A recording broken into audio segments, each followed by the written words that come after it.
Here's the challenge for the panel. How to achieve sustainable food systems in 50 minutes or less. That should be doable, because you know what, if you take more than 50 minutes, we're cutting into the reception. Plus, we may be cutting into Ruben's final comments. So we want to make sure that in 50 minutes, Ruben is going to come up here and say, this panel actually told us how to proceed, how to develop sustainable food systems. Now, you're in luck, because we heard a lot of ideas today, and all you have to do is to fill in the gaps. So without taking any more of your time, let me move straight to the first, well, let me just explain what we're going to do here. We have agreed that each panelist is going to speak no more than 10 minutes in response to questions from me, so that we don't have 4 presentations, but we actually have some kind of a conversation. If we have time left over, and I hope we will have a little more conversation among ourselves, and then, unless Ruben stands up and says enough, we'll have a couple of questions from the audience. Let's see how it goes. We're running late anyway, Ruben, so a few more minutes. This is Colombia. Who cares, right? All right. Danielle, you are on record as saying that the food system is broken, and you're so tired of talking about problems. You want to talk about solutions. What are they?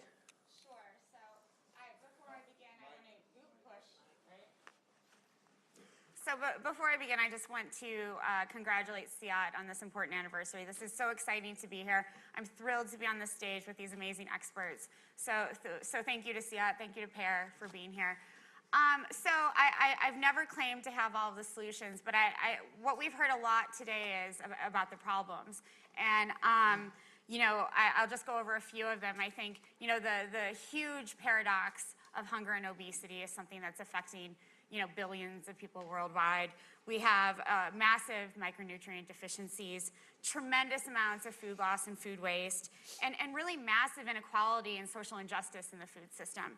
And again, to be clear, I don't have the answers to these things, but what my organization Food Tank tries to do is we go out and listen.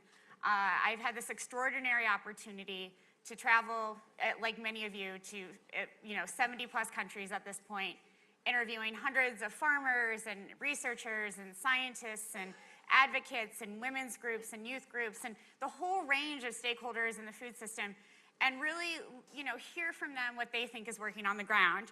And, again, what Food Tank tries to do is get those messages, those innovations, those ideas to a wider audience of eaters and a general public, but also in particular the funding and donor communities, so that they can see things that are working that they might not be aware of.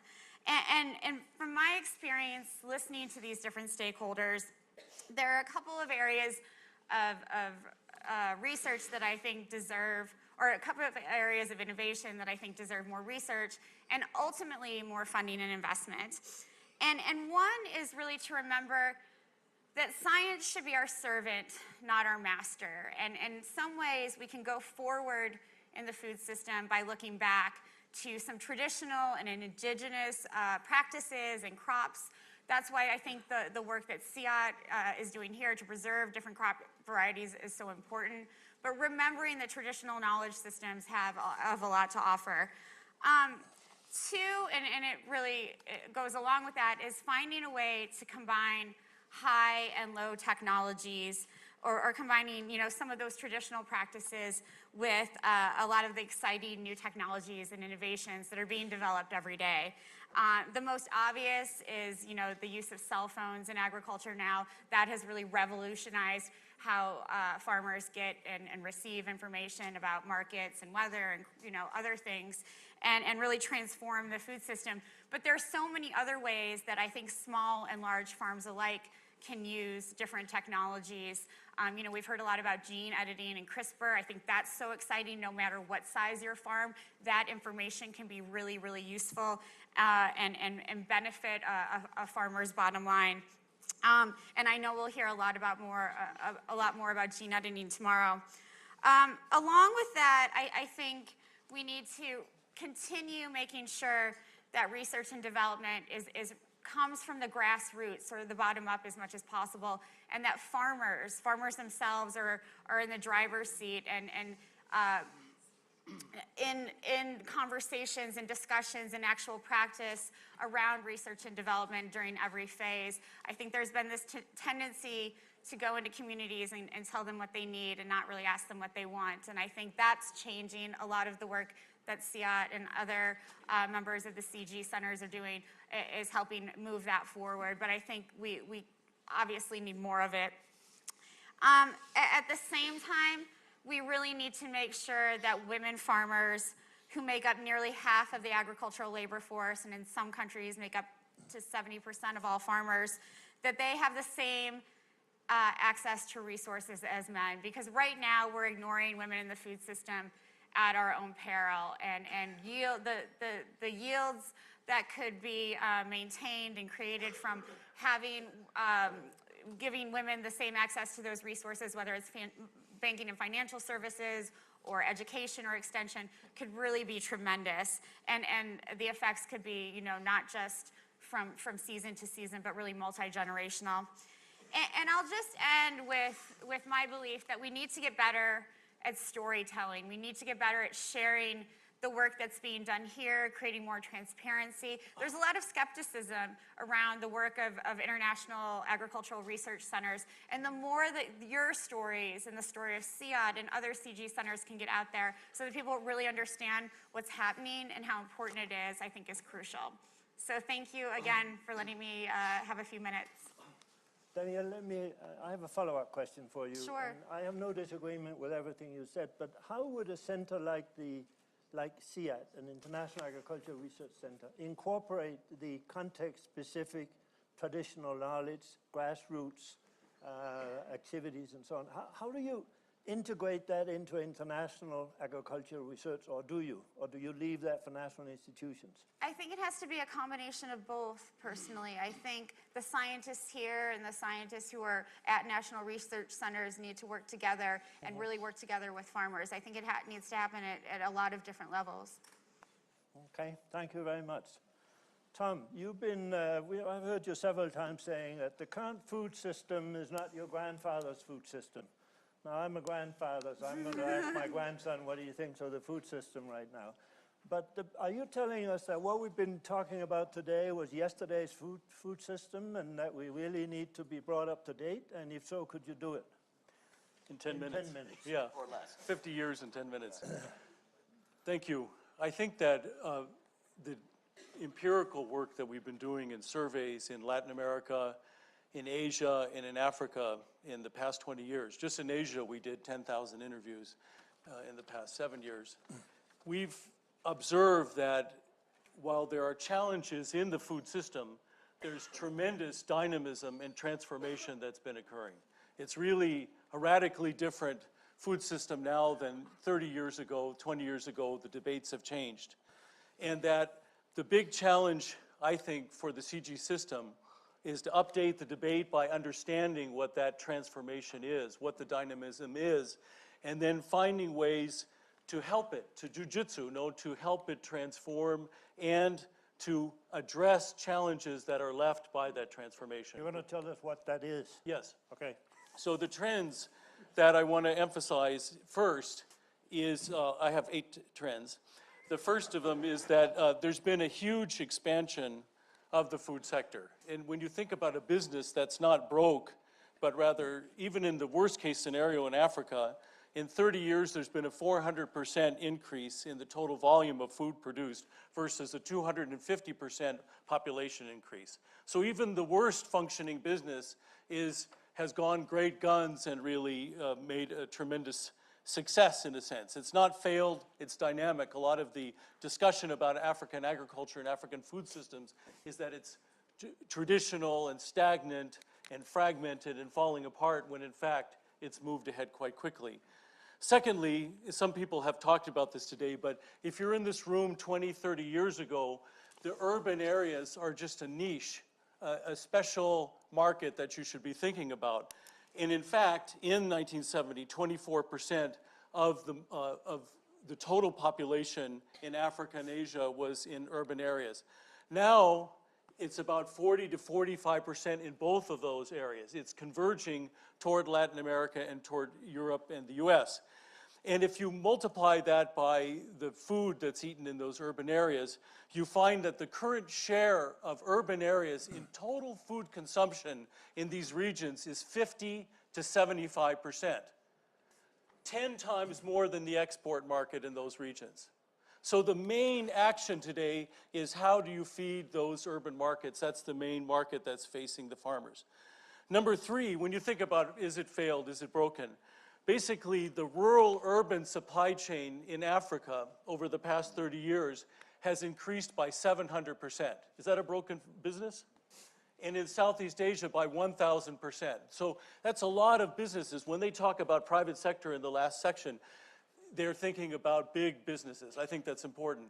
But I'm thinking about the private sector being both the farm that you mentioned and also the tens of thousands of small and medium enterprises that are the real mainstay of the supply chains, and that's increasing very quickly. The fourth thing that I think is very surprising, that has surprised us in our empirical research, is that everybody thinks about farmers grow what they eat and eat what they grow. And the main thing is rural-urban supply chains. But we've found that there's been a tremendous growth in rural supply chains and urban-to-rural supply chains.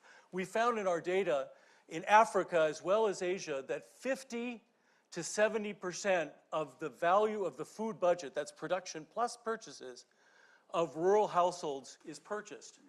It's not just a few are net buyers, it's 50 to 70% of the pie of everything they eat is purchased.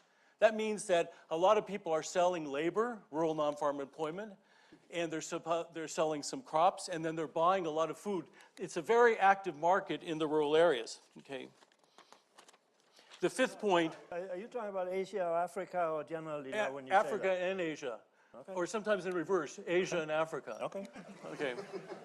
The fifth point, this point was great. Somebody made this earlier about the 10, I think it was Marco, about grain. And you just look at, 20, 30 years ago when I was at IFPRI, we talked about the grain economy. That's food security, that's the calling, the vocation. Right now, in Africa and Asia, 50 to 75% of consumption is non-grains. This is Africa and Asia, okay? And we found that urban Africa is like rural Asia, and urban Asia is like the US, okay? And so these things are changing very quickly. And when you think about what this means, in India, the total consumption of dairy is equal to the total consumption of grain, okay? When you think about Bangladesh and eating fish, there's been a 25-fold, 25,000 or 2,500%. I've never understood math. That's my, yeah.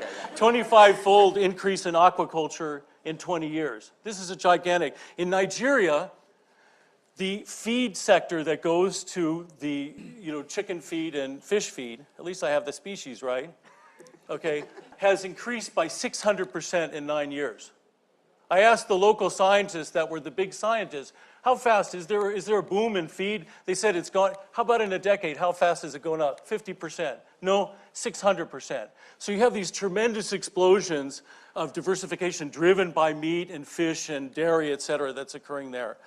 And then when you think about the sixth trend, you guys are focusing all day on the farm. That's okay. That's 40% of the food system, okay? An equal amount, another 40%, is what I call the hidden middle. Not the missing middle, it's not missing. There's a hidden middle that's tens of thousands of these small and medium enterprises and big enterprises in processing and logistics and cold storage and wholesale. Big heroes of the food system. As important as farmers. How much discussion do they get? 20 minutes. Okay, that's good.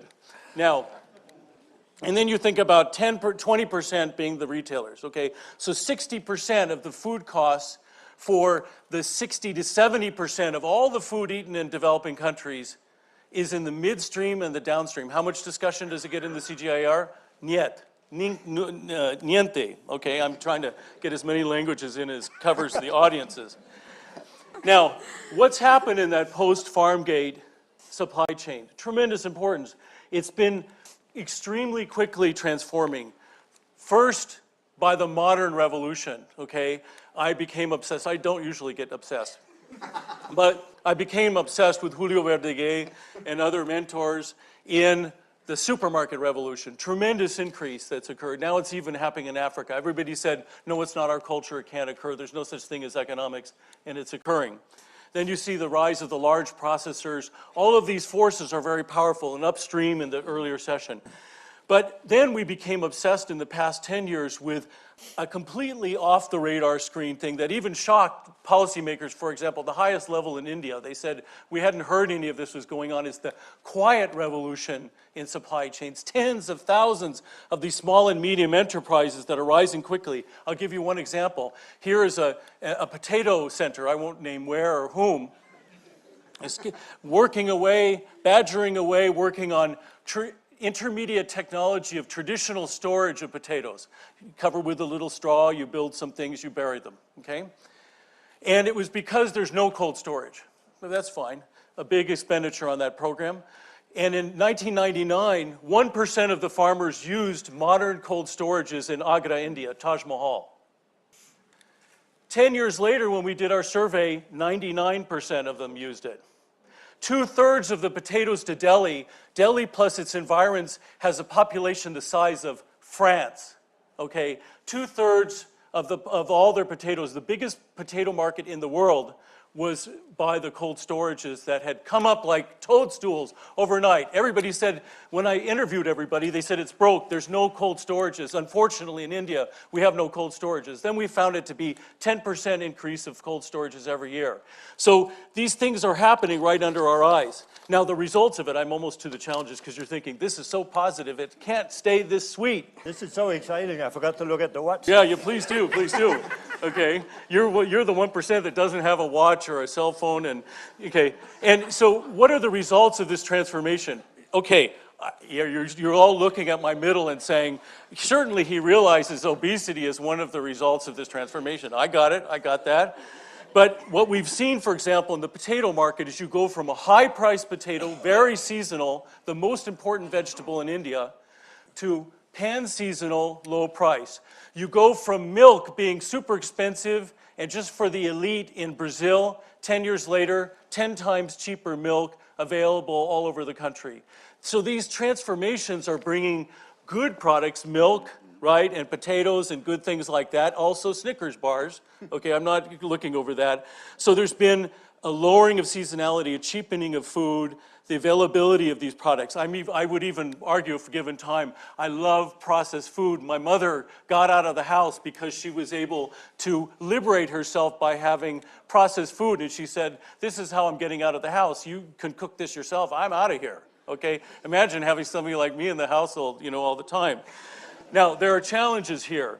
One of the challenges, okay, I've already tussled with some of the panel members and with the CJR and the FAO at large. Okay, I'm willing to take on anybody. The Worldwide Wrestling Federation next Sunday. We've got 1 minute left to do it. Is that the waste estimates that are talked about by multilateral institutions are absurd.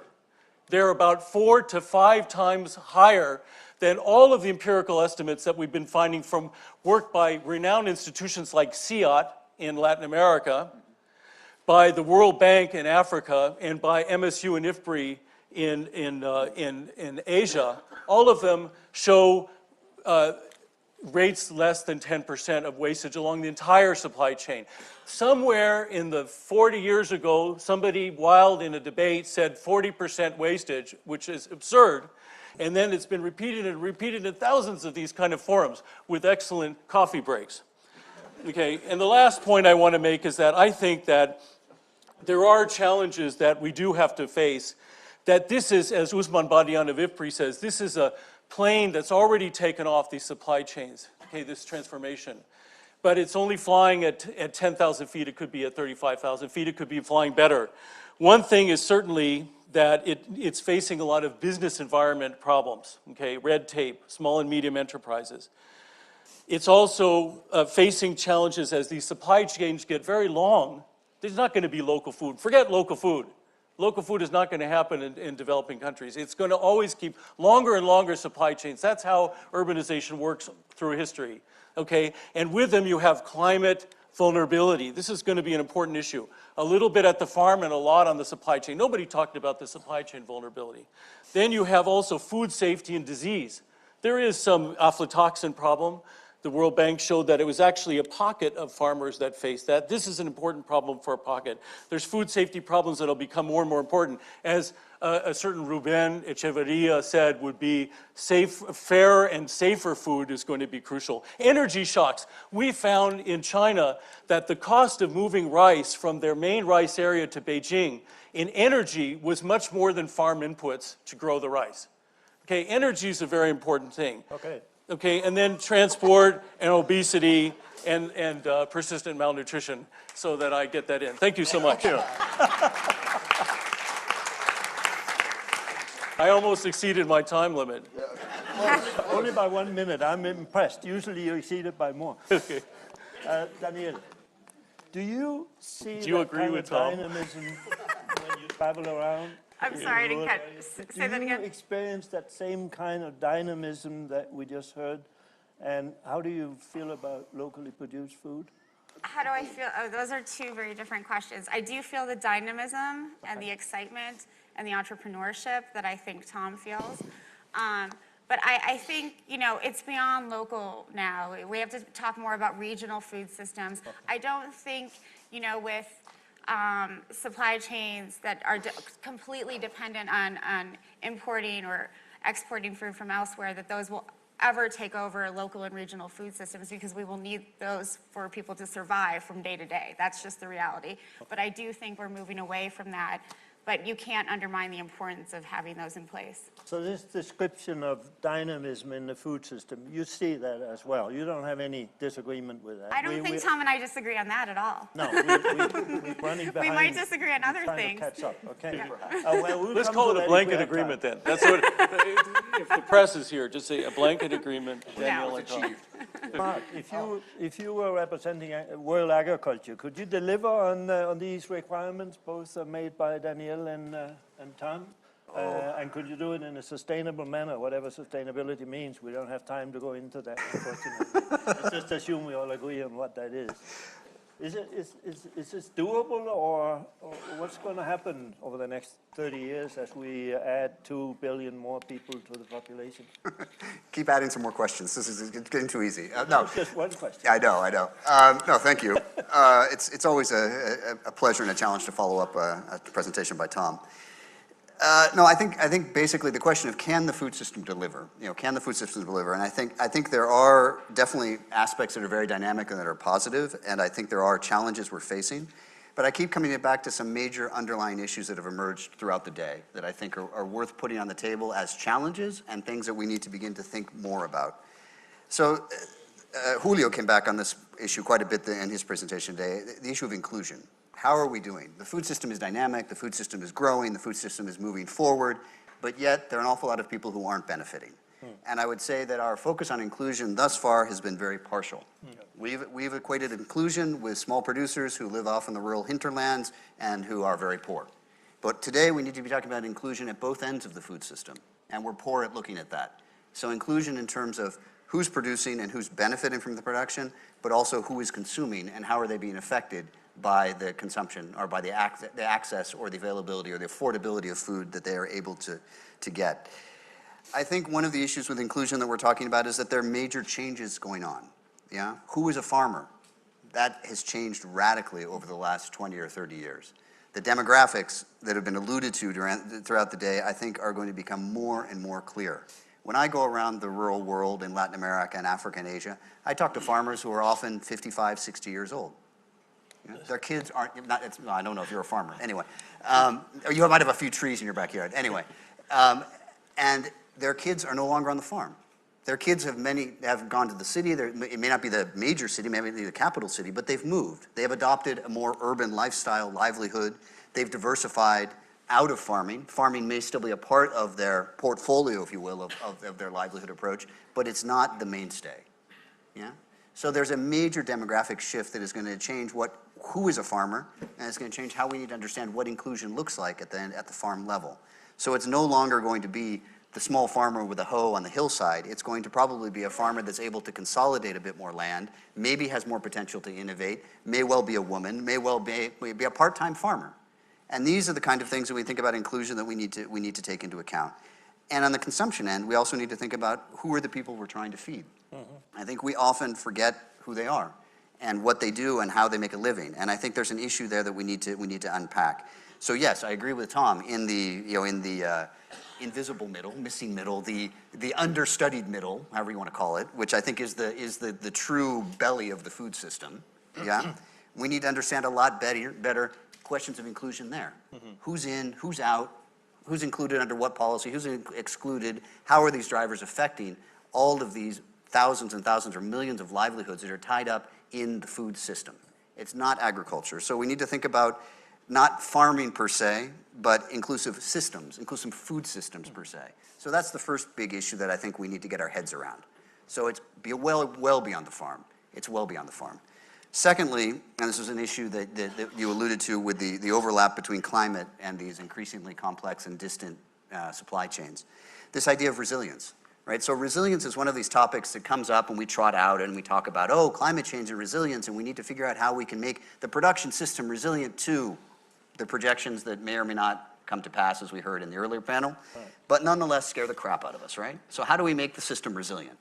Again, it's a partial view.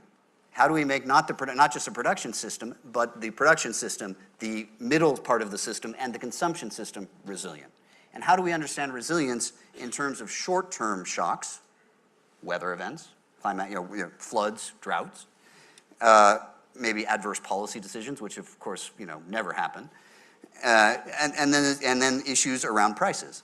How do we build systems that are effectively resilient and better connected that can respond to all of these short-term or relatively near-term shocks and bounce back better, and at the same time build systems that are better positioned to react to long-term changes that are so important. So climate is one we talk about a lot, and the projections in terms of temperature change, in terms of rainfall change, et cetera. But I would say it's also things like demographics. How do we build food systems that are resilient in terms of shifting demographics? And how do you build food systems that are resilient and connected to shifting diets? We think way too little about that one. And then the third piece here I think is really important. So if we say it's not just about farming systems, it's about inclusive food systems. It's not just about resilient production systems, it's about resilient food systems. Well, it's also about this issue around sustainability. So you mentioned the case of energy in China, which I think is a great one. But let's expand it. It's energy, it's water, it's carbon. We heard about biodiversity earlier today. All of these issues around sustainability from a systemic view. So it's the farming end, but then it's the transportation issue. It's the transformation issue. It's the consumption issue, and it's the final disposal of waste. And then it's this magical idea that we can build linked systems and feedback loops and everything will function magically and we'll have no waste. I mean, these are the kind of questions, again, about how do we actually connect all of these topics within a concept of food systems. And how do we do this from an agricultural research center? And I think if we can begin to get our heads around this, and it's a very complex system problem, I think we have the potential to make some important advances. But I would come back to the point that was made, I think, very eloquently by my colleague Anna Maria on the climate change panel. It's about going beyond business as usual, and it's about going beyond specific, maybe very specific areas of focus. It's combining economics with other topics. It's combining breeding with behavioral economics. It's doing all these kind of strange combinations and remixes of knowledge, both academic knowledge and local knowledge, to figure out how this thing actually works. It's actually losing our fear of looking at political economy, which we are terrified of in most of the CG, starting with our friends in Washington, who I won't name. And it's beginning to unpack all of this and make sense of it. And then finally, you asked me the question, Para, about how do we do this on the food system, on the agricultural end of things. But I would say perhaps the biggest question is how do we actually do this in a way that actually balances production with consumption and gives equal focus to consumption, and really begins to think about how production connects to demand, how demand connects back to production. How do we look at the eaters, as Danielle said? When we talk about eaters as opposed to consumers, we can have that philosophical debate. And as you start out by saying to Tom, this is not your grandmother's food system. or your grandfather's food system. But maybe what we want towards the end of the day is to be eating her diet. And how do we build a food system that allows us to do that? And how do we build a food system that finally can deliver not necessarily more food, which I think Ruben has been very clear that we've exceeded that target, and we have a few examples. I'm following Tom, so we're getting there. But rather not just more food, but rather better diets. And so I think that's the challenge that faces us now. So can we achieve that? I think we have a lot of the pieces of the puzzle, but we need to sit down and put them together in a more creative and effective way. Let me follow up with a question on systems is the word of the day or the word of the year maybe. But the way you put it, I get stuck in these kinds of systems. Everything relates to everything else. How are we going to break this open so we can have some action instead of continuing to talk about everything links up to everything else? That's a great question. I think one of the things, the way we look at it from CIAT is, there's sort of three major pieces here. First, we need to assess how the system is functioning and understand what is actually connected to what and how do those connections work. So I think and that's where the empirical evidence that Tom was laying out so nicely fits. So yes, we need to assess and understand how things are working, but then we need to engage. And engaging is identifying hypothetical leverage points or what are the drivers that move these systems and testing things to see if we do this here, what happens? Is this an effective lever to drive change? And that's naturally done in a very small pilot scale because as a research center, we don't do gigantic development projects. We do targeted, thoughtful, research. And then once we learn what actually begins to work under what conditions, then there's a question of influence, right? And how do you begin to take these things that you're developing and you're piloting and you're learning and then turn them into large-scale knowledge products that influence or nudge the system at a much broader scale? So I would say those are the three steps. So it's assess it, understand how things are connected, find the areas that you think are leverage points or pressure points or your Aikido. I would say it's an Aikido question. It's how do you use the system energy to move it, and then how do you take that and turn it into something that can be used to influence or nudge others in novel directions? 47 years ago, I worked at CIAT, and I worked with a statistician by the name of David Franklin. And my wall, and it was a big wall, I had a nice big office, was full of flow diagrams. Yeah. And they're all linked to everything else. And we looked at that every morning, and kind of after a week or so, we gave up and tore it down and started in the simple. Anyway. Okay. Here we go. Margaret, thank you. Margaret, Latin America could become the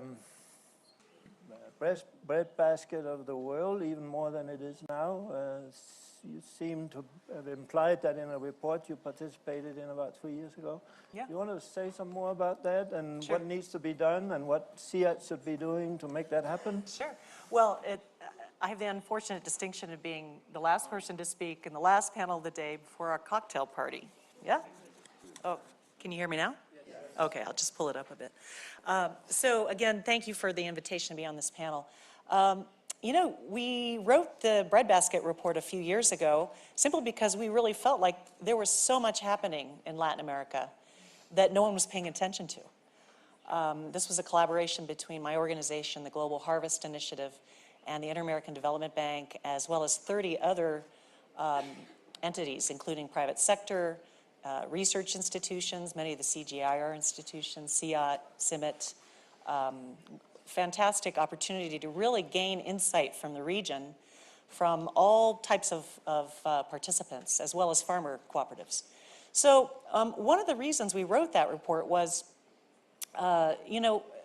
Latin America's productivity has grown, not only as a region, but a number of countries within the region have improved their productivity.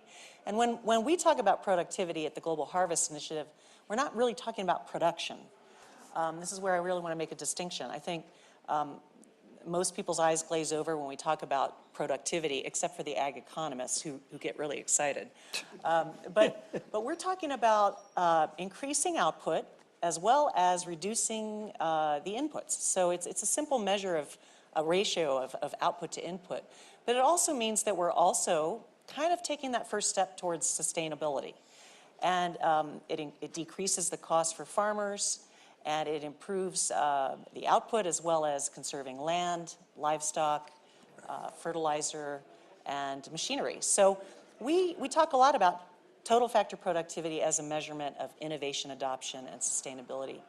So in the GAP report that we produced and also the Latin America breadbasket report, what we really tried to do was highlight the role of Latin America as a region as kind of an innovation incubator to show how other parts of the developing world can capitalize on investments in research and development and public policies and public goods that can boost productivity in agriculture.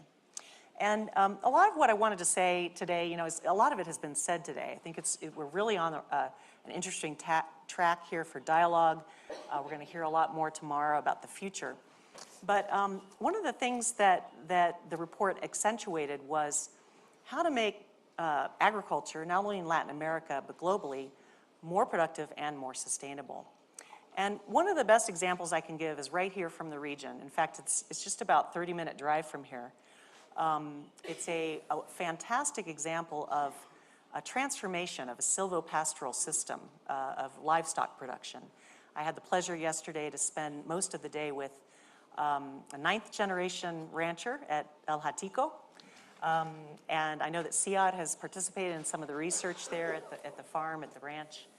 And it's a fantastic example of how a medium-scale farm is transforming to not only improve its productivity, but actually become a fantastic example of improving soil organic matter, biodiversity on the farm, improving the employment of people who work on the farm, adding a sustainability metrics to what they do, and a great example of how they are partnering with CIAT, other institutions like Corpoica, CPAV, to actually galvanize a silvopastoral system.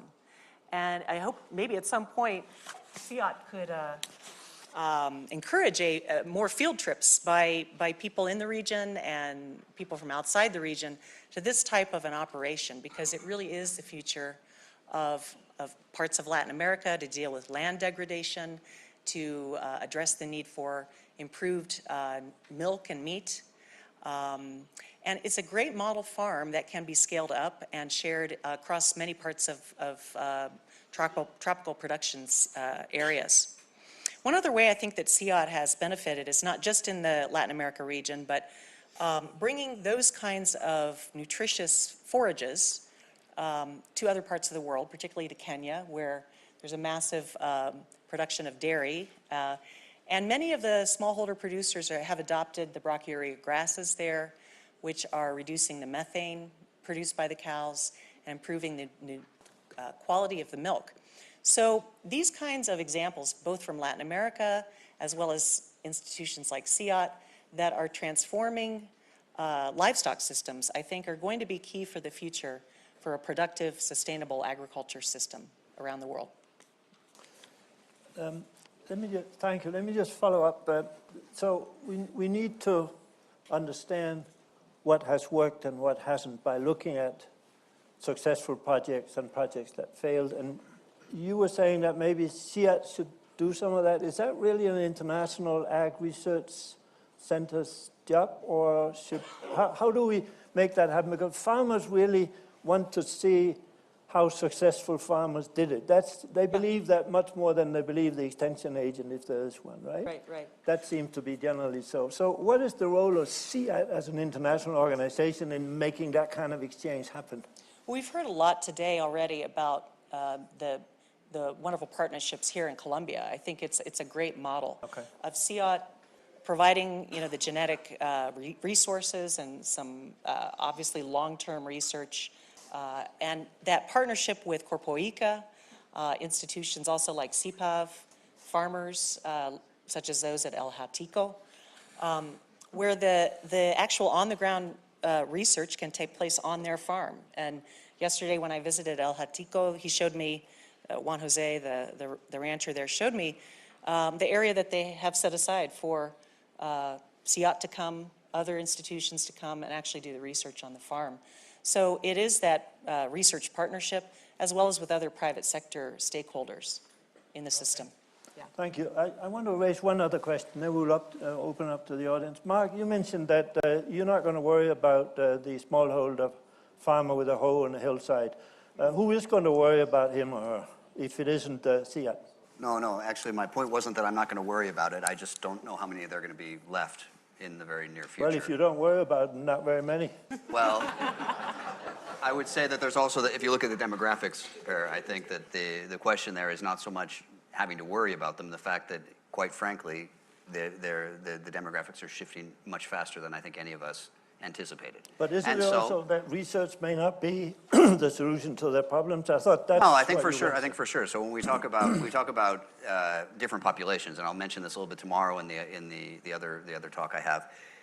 I was challenged at one point by Julio Verdeguer. You know, you do all this great work on inclusion and everything, and you look at formal markets. Well, what about the vast majority of farmers who either don't sell into formal markets or aren't even really selling much at all? Right. You know, where do they fit? Okay. And I think when we talk about and coming back to the panel here and the food systems question, I think there's a tremendous need there when we talk about inclusion. Again, it's not just inclusion at the farmer scale. It's also inclusion in terms of rural employment. And so there's a tremendous need to understand that livelihoods in rural communities are increasingly diverse, and that one of the things, if we want to talk about inclusive food systems, is actually trying to work in moving employment out more towards rural areas. So I think not just production. No, it's not just production, and I think that's one of the things that's really interesting. So we've had a long conversation here in Colombia in the context of post-conflict, which I think is a great example.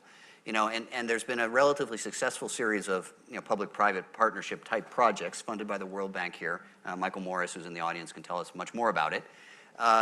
And effectively, they worked very well at establishing commercial relationships between formal buyers and producer associations, even in areas of conflict and even with ethnic minorities and groups that have traditionally been marginalized. So tremendous success. My knock on the whole project is it was all about buying agricultural raw materials. And there were a very few examples of even simple value addition where you could get a double or even a triple benefit through things just like, rather than just buying plantains, PepsiCo, rather than just buying plantains, why don't you have the ladies in the town peel them and chop them up for your chips? Okay, it's not rocket science, but it generates, 45, 50 full-time, formal, with Social Security jobs for women heads of household. That's inclusion. Okay.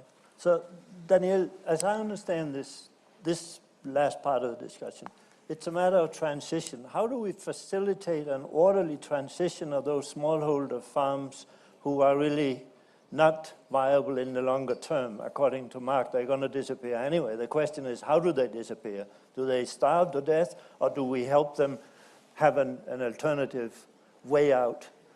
Where does food tank come out on something like this, or is that something you worry about? It is something I worry about, and what I would say is, alluding to what Mark said about making rural areas places of employment. We need to make rural areas, stimulating, exciting places to live, that not just for farming, but for other entrepreneurial activities, whether it's in the food system. I think there's a lot of opportunity in the food system right now, especially, but also, manufacturing and labor and, other things that young people can do and feel good about so that they don't feel like they have to move to the city. So I think that's one way to help make that transition. So you agree with Mark that it's really a matter of transition out of agriculture that isn't sustainable? Not necessarily. Well, no? I mean, there will be some parts of it, I think, that still relate to food and agriculture, and those jobs will be there, but they won't necessarily be primarily production. Okay. And you're nodding, so there's no disagreement on the panel? Well, I mean, I think the issue there is it's not. I wouldn't say it's a transition out of ag. It's complementing. Yeah. So if we think about rural households as having portfolios of activities through which they achieve livelihoods, it's complementing. The Japanese model, they can have a rice field and go to work all day, that kind of thing. I don't know if they can go to work all day, but they can. Thank you very much. Are there any burning disagreements on the panel before I open up? I don't want anybody to get into a fight, but do you want to give what are you going to give an example on, Tom? No, I'll just say that Microphone. in Nigeria, we found that 80% of the off-farm employment in the food system in the Nigerian rural areas was women. Okay, because it's easy entry, entry. And then we found that the jobs that were both directly on aquaculture farms in Bangladesh and around them made 1 hectare of aquaculture yield 2 times more employment than 1 hectare of rice. So you get these transformations and diversification, and it multiplies jobs that are easy access for people that need them. So no silver bullets for the transition. It's context specific. Questions, comments? I know everybody's dreaming of this drink that I think Ruben is going to offer us at Marco some up there. future point. Marco looks very papal up there. Marco, you already had your time, Marco.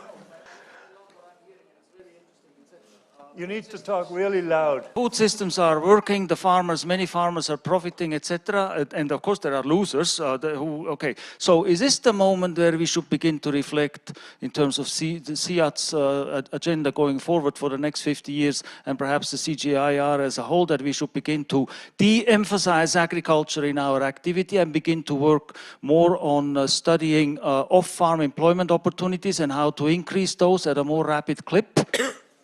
That's a great question coming from the new head of the Systems Management Board or Council.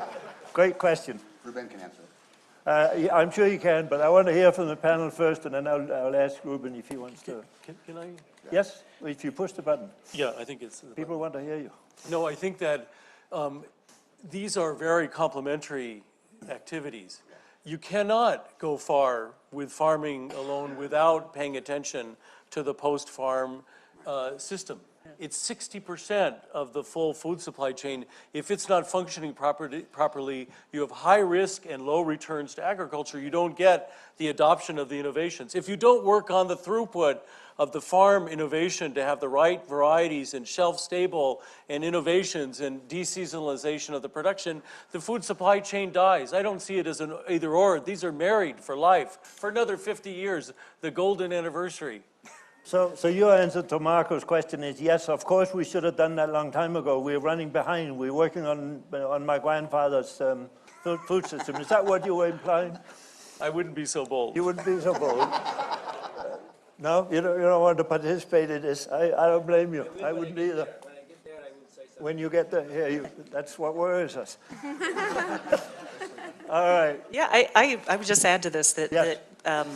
obviously working with consumers, marketing, grocery stores, retailers, moving backwards, look at that, the backward linkages. Just go back to the farm and say, here's what consumers are wanting, and what's the match? And a lot of these farms in Latin America are moving along that productivity level, but they want to improve also the quality, the nutritional quality of the food.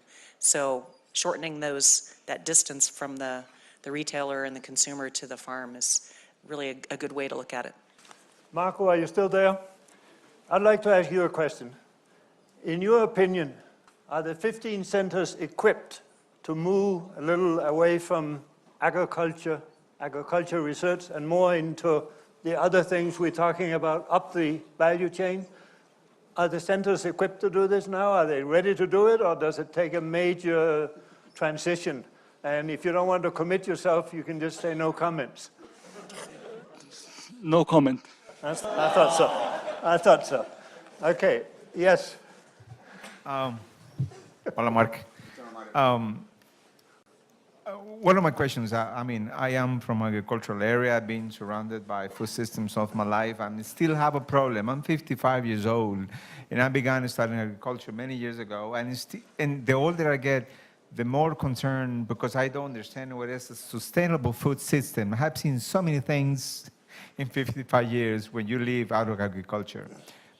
One of the main things that we are concerned, particularly, I would say, as a private citizen in Costa Rica, through organizations, dairy organizations and things like that, is that the reality is that the marketplace where you go and you compete for agricultural products is not really concerned about intergenerational issues. There is not. You folks fight for survival, and they don't want the kids to go through the same thing. And this is what Mark is saying, particularly the lower you go, they want more diversification. They want the kids to work, do something else. They don't want to go to the cycle. I've seen it in my own family too.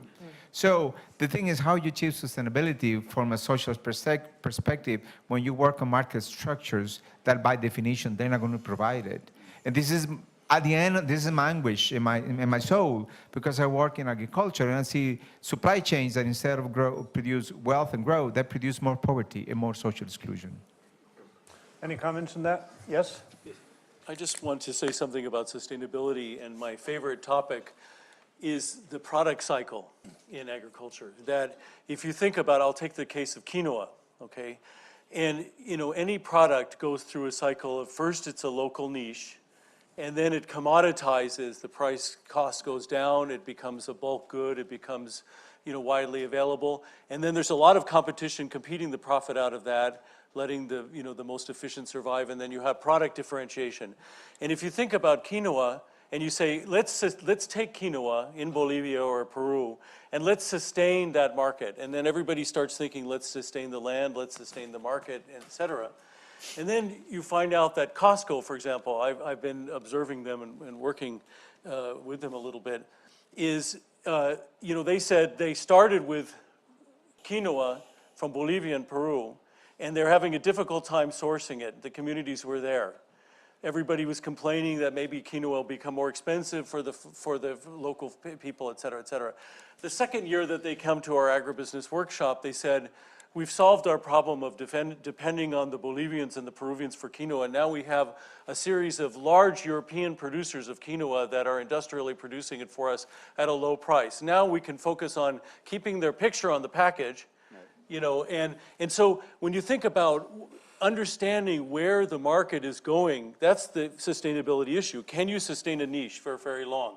If the only way, you have to be in New Zealand where the niche is a new brand, a new innovation, you keep moving and being the innovator, that's the niche, okay? And then even the bioprospecting that we heard about this morning, it's a niche that you find and then you commoditize, then you need to have efficiency. If you're in the commodity space, the sustainability is keeping your costs low and reducing the costs and getting to scale and making the threshold investments. That's the sustainability. After your point about, what is the sustainability there? Yeah. There's the environmental sustainability, which you have to look at for the long term. Then if you're doing quality differentiation, again, you have to say, how sustainable is our ability to defend the quality niche? So to me, it's important to keep the environmental sustainability lens, but for a lot of the producers in the economic space, their idea of sustainability is, how can I sustain where I am in this march of the product cycle in the market? And we have to really think about that to help them stay in the business. That's, again, the win-win between thinking about the market and thinking about the farmer. Thinking about the farmer in order to think about the market. Thank you for bringing some real reality into this somewhat academic conversation we had today. That's wonderful. We spent 49 minutes of the 50 allocated to us. Please join me in thanking the panel for a great job.